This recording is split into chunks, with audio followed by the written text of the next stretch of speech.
As a reawakened spirit, you're basically trying to find your way back to the light. So a lot of the things you're going to be doing has to be intentional.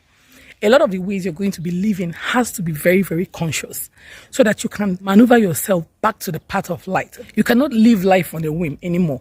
You cannot just go with the flow. You cannot just live life like every other person. Your own life has to be lived intentionally and consciously. And what does it mean to live life consciously? It just simply means that you are conscious of every single activity that you involve yourself in. You're very intentional about the things you watch, the things you listen to, the things you hear, the things you say, the things you think, all your senses, what you allow your senses to indulge in. That is what it means to live consciously and intentionally. As a reawakened spirit who is trying to find his way back to light, every single day you wake up, from the moment you get up from your bed, the next thing that comes out of your mouth, the next thoughts that you entertain, what you discuss with people, what you allow yourself to read, what you watch on the TV, consciously attune it to something that will spiritually be of value to you. We can no longer put on the TV and just be watching whatever shows on it. No. You can no longer pick up a book and be reading whatever it is written on it. No. If you're going on social media, you are making sure that you are following the pages that will be posting things that will be spiritually of value to you, things that will help your own spiritual growth.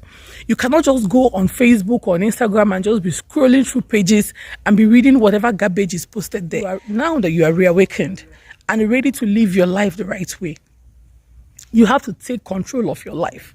You have to take charge of what comes into your life. Remember, what you consume is what is going to affect what will be your output. What you watch, most importantly, it plays a very big role on what then eventually makes up your thoughts and your actions. As a reawakened spirit who is trying to live consciously, if possible, you need to stay away from TV. You need to stay away from media as much as possible. The reason being that most of the time, what the media puts out there for people to consume is not of spiritual value. You need to take control of the things that you watch. If you're going to be watching on TV, make sure that these are the programs that are going to help you. Don't just flip through channels and just be watching anything that is on the TV. No. If you're going on social media, make sure that you're looking at pages that are going to help you. There are a lot of channels on YouTube that post messages, spiritually fulfilling messages. There are a lot of pages on Instagram that do the same. Follow those pages and make it paramount that whatever you're going to allow your senses to indulge in is something that is going to be of spiritual value to you. If you're going to have a conversation with somebody, be very conscious of the topic you are discussing. You're not just going to be discussing anything anymore, because topics that are not of spiritual value are rather going to drain you and distract you again from your path of purpose.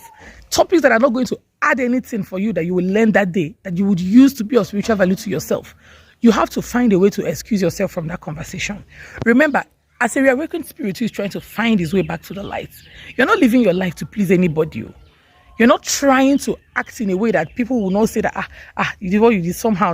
Do not just leave this conversation. I'm gisting you something. You now excuse yourself. No, you're not living your life to please anybody. You're not trying to live your life in a way that somebody will be okay with you. What your number one focus is finding your way back to the light, retracing your steps back to God, realigning yourself with the will of God.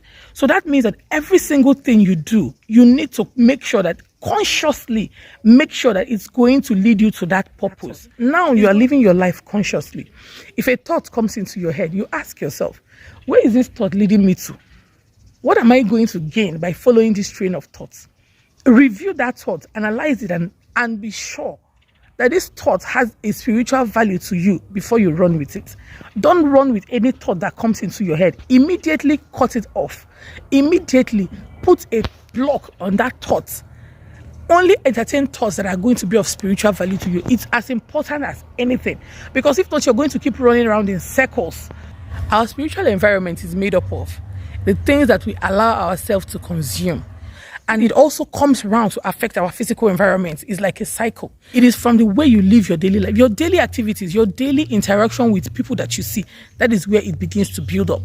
The things you say, the things you think, the activities that you involve yourself in, the things you do, these are the things that make up what your total spiritual environment becomes at the end of the day.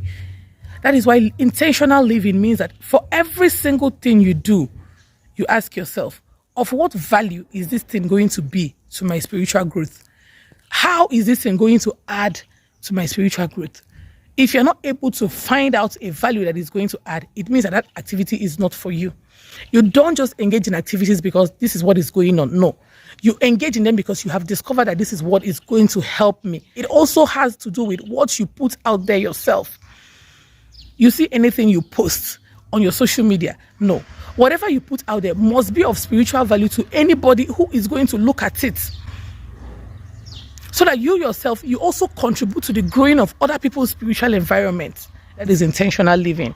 When thoughts, negative thoughts, thoughts of regret, thoughts of the past, thoughts of probably what somebody did to you, imagine what this person did. When negative thoughts starts to come in to penetrate your thought process, your ethereal environment, put a stop to it. You have the will. Most times we think that when thoughts come, there's nothing we can do about it but just to run with it. But when you start to live intentionally, you realize that you can pick and choose what thoughts you entertain and the one you don't entertain. When negative thoughts come around you, you can put a stop to it and decide that, no, I'm not going to run with these thoughts. I'm not going to think these thoughts. The moment you allow yourself to sit with a negative thought and revel in it, it starts to cloud your spiritual environment. And once it clouds your spiritual environment, it starts to cloud your own thinking. It starts to cloud your own actions. It just is a vicious cycle. So you need to start from the beginning to cut it off. As you wake up every morning, whatever you think that you're going to involve yourself in, ask yourself, how is this going to be of value to me spiritually? If you're not able to identify that, keep that activity on the side until you're able to identify how spiritually valuable that activity is. That is the only time that you engage yourself in it.